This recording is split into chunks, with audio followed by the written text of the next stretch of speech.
शुभकामनाएं। जय श्री राम, जय श्री राम।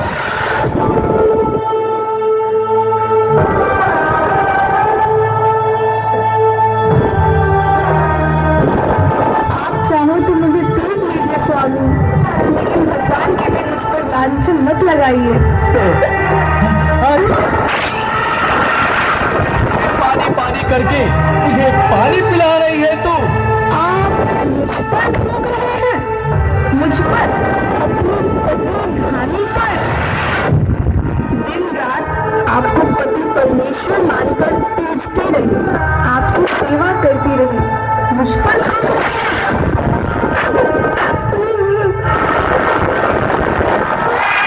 रुक जा तू, अब तुम्हारे लिए इस घर में कोई स्थान नहीं है। जा तू, जा यहाँ से, चली जा।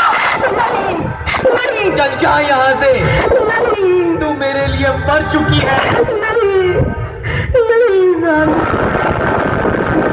चली जा, इस घर में तुम्हारे लिए कोई स्थान नहीं है। नहीं स्वामी, इस घर को छोड़कर मैं कहाँ जा सकती हूँ। इस घर में पन्नू बांध कर आई थी, अब तो मेरी अर्थी ही उठेगी इस घर से। तू मेरे लिए मर चुकी है। तू इतने दिनों तक किसके साथ रंगलिया बना चली, ये मैं नहीं जानता। मैं बस इतना जानता हूँ कि तू मेरी विश्वास को खो चुकी है। चली जा तू यहाँ से, चली जा। अब मैं तुझे नहीं अपना सकता, समझी तू? जाओ देखो स्वामी, क्या ये देखकर विश्वास नहीं होता? अरे ये कौन जाने ये घाव पानी के मगरमच्छ का है या किसी मनुष्य का है। अरे तेरा चरित्र तो देव न जाने, और मैं तो एक साधारण धोबी हूँ। तो सोच, इससे कि पहले मैं पागल हो जाऊं।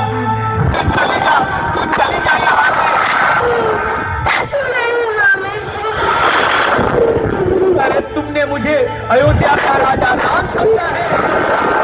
जो लंका में रही उस पवित्र सीता को बिना सोचे समझे अपना लिया और अयोध्या की रानी बना दी।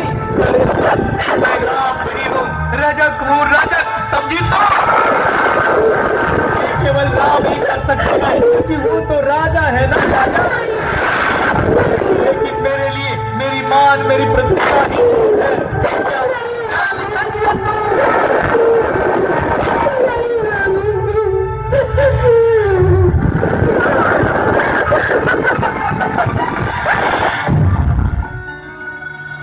मंत्रीवर, मैंने धोबी और धोबिन को प्रभु श्री राम और माता सीता के बारे में उदाहरण देकर अपमानजनक शब्द का प्रयोग करते हुए झगड़ते सुना। नहीं नहीं, मुझे विश्वास नहीं होता कि अयोध्या का कोई भी प्रजाजन देवी सीता के प्रति इतना निष्ठुर हो ही नहीं सकता। मैं अपने कानों से सुनी हुई बात असत्य कैसे कहूं मंत्रीवर? जहां सारी अयोध्या प्रभु श्री राम और माता सीता की प्रतिज्ञा और परीक्षा का बखान कर रहे हैं, वहीं एक धोबी अपनी पत्नी को घर से निकालकर माता सीता का उदाहरण दे रहा है। अयोध्यापति श्री राम का आदेश है, हर एक व्यक्ति का सुख दुख का समाचार दिया जाए।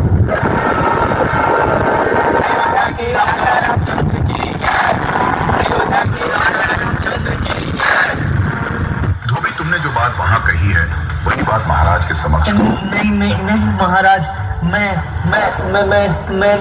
नहीं कह सकता महाराज, मुझे क्षमा करें महाराज। मेरे सामने तुम्हें किसी प्रकार का भय नहीं, जो कहना है स्पष्ट कहो। अन्नदाता, इस स्त्री के कारण मेरी धोबी समाज में नाक कट गई है। कैसे? ये मेरी आज्ञा के बिना 2 रात तक घर से बाहर रही है। देवी, इस भूल के लिए तुम्हें अपने पति से क्षमा मांगनी होगी। क्षमा करें महाराज, मैं इसे जीवन भर क्षमा नहीं करूंगा। क्षमा नहीं करोगे, इसका कारण? मुझे ही नहीं महाराज, सारे धोबी समाज को इस पर संदेह है। प्रमाण के बिना संदेह करना व्यर्थ होता है, और नारी के चरित्र पर बिना प्रमाण के लांछन लगाना मेरी दृष्टि में घोर अपराध है। क्षमा करें महाराज, क्या अपराध के प्रमाण मिल जाने पर नारी को ग्रहण करना अपराध नहीं? राज मर्यादा पर कीचड़ उछाल रहा है। महाराज, कीचड़ उछालना नहीं, कीचड़ धोना मेरा काम है।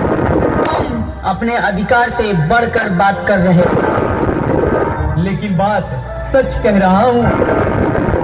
मेरे राज्य में समानता और स्वतंत्रता का अधिकार सबको प्राप्त है।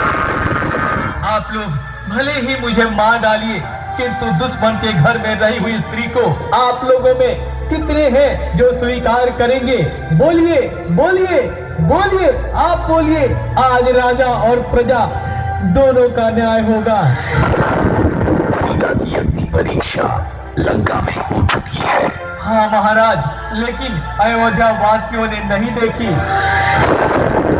जानते हुए दोबारा सीता की परीक्षा लेनी हो तो इसका अर्थ है मुझे अपने पर विश्वास नहीं।